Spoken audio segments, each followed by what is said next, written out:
नमस्कार। तथ्य में आपका स्वागत है। मैं हूं मनीष अवस्थी। जी हाँ, तथ्य में हम बात करेंगे MiG-21 की। MiG-21 को क्यों कहते हैं फ्लाइंग कॉफिन और विधवा बनाने वाला लड़ाकू जहाज, तथ्य में बताएंगे। आज राजस्थान के हनुमानगढ़ में भारतीय वायुसेना का MiG-21 विमान हादसे का शिकार हो गया। घटना में 3 लोगों की मौत हो गई। हालांकि पायलट में कुछ चोटें आई हैं, पायलट को चोटें जो आई हैं, लेकिन उसकी जान बच गई। कभी भारतीय वायुसेना की ताकत कही जाने वाली MiG-21 लड़ाकू जहाज के लगातार क्रैश के मामले ने अब उसे कई नाम दे दिए हैं। अभी तक 400 से अधिक मिग लड़ाकू जहाज क्रैश हो चुके हैं। इन हादसों में वायुसेना के 200 से अधिक पायलट शहीद हो गए हैं। इसके अलावा 250 से ज्यादा सामान्य लोगों ने इन हादसों में अपनी जान गंवाई है। क्रैश की वजह से MiG-21 को फ्लाइंग कॉफिन यानी उड़ता हुआ ताबूत और विधवा बनाने वाला जैसे नामों से पुकारा जाने लगा है। ताज़ा घटना राजस्थान के हनुमानगढ़ की है। यहाँ सोमवार को MiG-21 क्रैश होने की वजह से 2 नागरिक महिलाओं की मौत हो गई और एक व्यक्ति घायल हो गया। हालांकि पायलट सुरक्षित है। जानकारी के अनुसार विमान ने सूरतगढ़ से उड़ान भरी थी।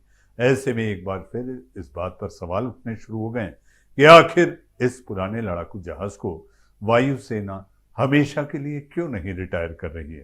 तथ्य है, जानिए। इस विमान का कभी चलता था सिक्का। जी हाँ, डंका बजता था। बता दें, भारत के द्वारा इस लड़ाकू जहाज को रूस के 60 के दशक में खरीदे गए थे।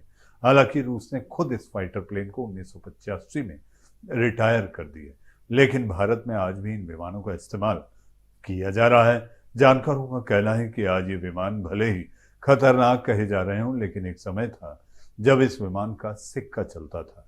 1971 की लड़ाई में MiG-21 ने शानदार नतीजे दिए थे। ग्राउंड अटैक में इसका बेहतरीन इस्तेमाल किया गया। उस लड़ाई में ढाका के गवर्नर हाउस पर MiG-21 ने ही अटैक किया था। पाकिस्तान के साथ 1965 और 99 की लड़ाई में भी ये लड़ाकू जहाज खुद को साबित कर चुके हैं। क्यों क्रैश होते हैं ये विमान, ये जानना बहुत जरूरी है। विशेषज्ञों के अनुसार ये जहाज कभी गलती को माफ नहीं करता। इसे उड़ाने के लिए बहुत सावधानी बरतने की जरूरत होती है। यूं कहें कि इसे हल्के में ही नहीं लिया जा सकता, किसी भी तरह से चला लेंगे, ऐसा इसके साथ संभव नहीं। अगर सूझबूझ से इस्तेमाल करोगे तो ये धोखा नहीं देगा, विश्वसनीय है। बेहद पुराने हो जाने के कारण यह आधुनिकता के दौर में काफी पीछे छूट गया है। भारतीय वायुसेना इसके सबसे उन्नत किस्म MiG-21 बाइसन का इस्तेमाल करती है। इसे अत्याधुनिक BVR मिसाइल से लैस किया जा सकता है।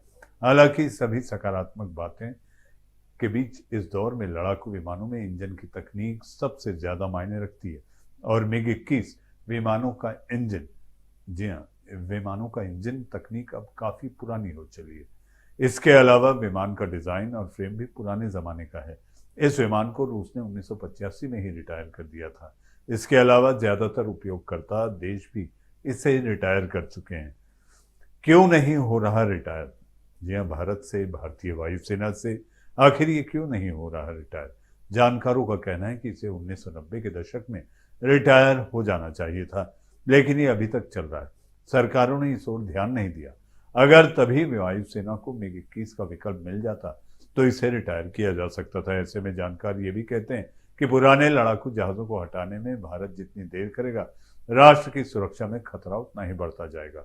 लेकिन सरकार ने विकल्प न होने के चलते इस जहाज का इस्तेमाल जारी रखा है। MiG-21 के कुछ विमानों के अलावा MiG-25, MiG-27 जैसे लड़ाकू जहाज रिटायर भी हुए। तो तथ्य में आपने देखा MiG-21 को लेकर सारे छोटे बड़े तथ्य में आज के लिए फिलहाल इतना ही। नमस्कार।